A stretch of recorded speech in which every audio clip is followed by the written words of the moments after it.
As we complete our 189th year of raising and enter our 190th year, I wish to recall the courage and valor, as also the sacrifices made by our great force to the nation.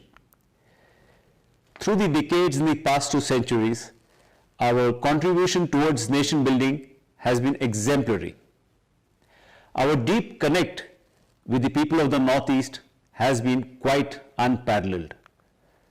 Though we have delivered whenever asked for beyond the boundaries of the Northeast also, as we are currently doing in Kashmir and the United Nations.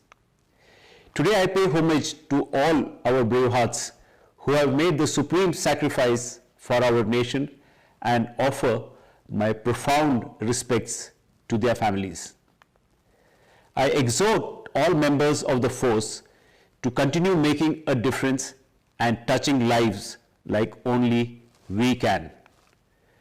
I wish to assure our countrymen that Assam Rifles shall leave no stone unturned to act in the interest of our country, no matter what challenges lie ahead.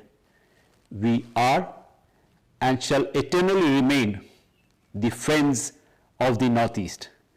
A very happy 189th Raising Day to all. Jai Hind.